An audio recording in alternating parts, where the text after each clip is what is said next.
Hello everyone, welcome back to my channel. दोस्तों, आज मैं आपको अपने गार्डन का ओवरव्यू करवाने जा रही हूँ। मैंने अपने गार्डन में बहुत मेहनत की है, इसीलिए यदि आपको ये वीडियो पसंद आए तो मेरे वीडियो को लाइक कीजिएगा और मेरे चैनल को सब्सक्राइब ज़रूर कीजिएगा। तो शुरुआत हम इस सिंगोनियम के प्लांट से कर रहे हैं। ये मेरा one of the favourite plant है। चमकदार हरे रंग के पत्तों के बीच में ये सफ़ेद धारियाँ प्लांट को बहुत स्पेशल लुक दे रही हैं। ये है मेरे कोलियस का कलेक्शन। ये पौधे किसी भी खूबसूरत फूलों वाले पौधों को टक्कर दे सकने में समर्थ हैं।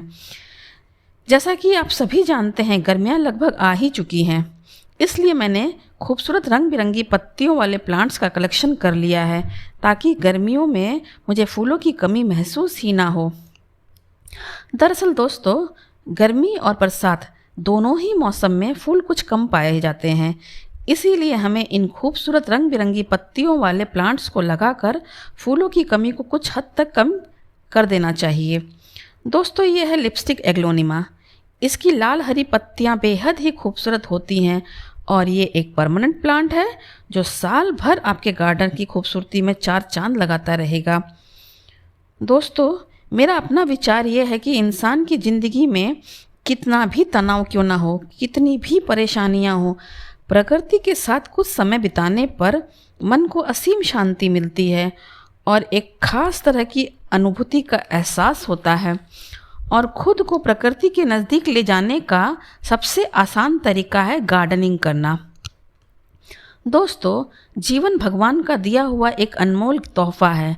कई जन्मों का सफ़र तय करने के बाद हमें इंसान का जन्म मिलता है। उसे हमें यूं ही नहीं बर्बाद कर देना चाहिए, बल्कि अपना हर पल, हर क्षण ऐसे जिएं जैसे आज ही हमें नया जीवन मिला है। और जीवन में जो सबसे अनमोल है वो है हमारा वर्तमान, जो एक बार बीत गया तो पूरी दुनिया की संपत्ति देखकर भी हम उसे वापस नहीं पा सकते। और यही वजह है दोस्तों कि हमें अपने वर्तमान को बेहतरीन तरीके से जीना चाहिए। और ये है मेरे गार्डन का सबसे खूबसूरत प्लांट एरोकेरिया। अब आप ही बताइए, इसे देखने के बाद मन में कोई स्ट्रेस, कोई टेंशन रह सकता है क्या? आई थिंक बिल्कुल भी नहीं। ये प्लांट्स इतने खूबसूरत होते हैं कि इनके बीच में आकर कोई नेगेटिव थॉट्स हमारे दिमाग में आ ही नहीं सकते।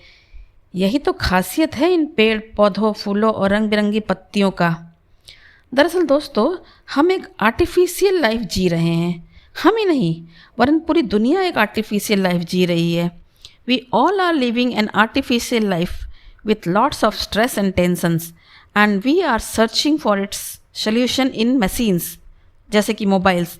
But according to me, spending some time with nature and plants can solve our most of the problems. इसलिए दोस्तों, मेरे हिसाब से भले ही आपके पास जगह की कमी हो या फिर समय की कमी हो, पर थोड़े ही सही पेड़ पौधे जरूर लगाएं और अपने घर आंगन को खूबसूरत बनाएं। मेरा तो ये मानना है कि हमारा घर कितना भी बड़ा हो, कितना भी खूबसूरत क्यों ना हो, यदि उस घर में पेड़ पौधे ना हो, फूलों की महक ना हो, तो सारी खूबसूरती बेकार है। और नेचर ने तो हमारे लिए सारे ऑप्शन भी खोल रखे हैं। यदि आपके घर में जगह ना हो तो छत पर पौधे लगा सकते हैं, छत पर भी जगह ना हो तो बालकनी में पौधे लगा सकते हैं, और यदि बालकनी भी ना हो तो इंडोर प्लांट्स तो लगा ही सकते हैं जिन्हें धूप की भी ज़्यादा ज़रूरत नहीं पड़ती। दोस्तों, बीतों दिनों कोरोना ने सबको बता दिया कि ऑक्सीजन हमारे लिए कितनी ज़रूरी है, और प्योर ऑक्सीजन प्राप्त करने का सबसे ईजी तरीका है पेड़ पौधों के साथ समय बिताना। क्योंकि ये पेड़ पौधे ही हैं जो हमारे आसपास की नेगेटिव एनर्जी के फ्लो को कम करके हमारे एनवायरनमेंट को पॉजिटिव एनर्जी से भर सकते हैं। अब ये हम पर डिपेंड करता है कि हम अपनी नेचर से, अपनी प्रकृति से क्या लें। इसलिए दोस्तों, कम क्वांटिटी में ही सही हम और आप पेड़ पौधे लगाकर पॉजिटिव एनर्जी को अट्रैक्ट करके खुद को, अपने परिवार को और अपने आसपास के एनवायरनमेंट को स्वस्थ बना सकते हैं।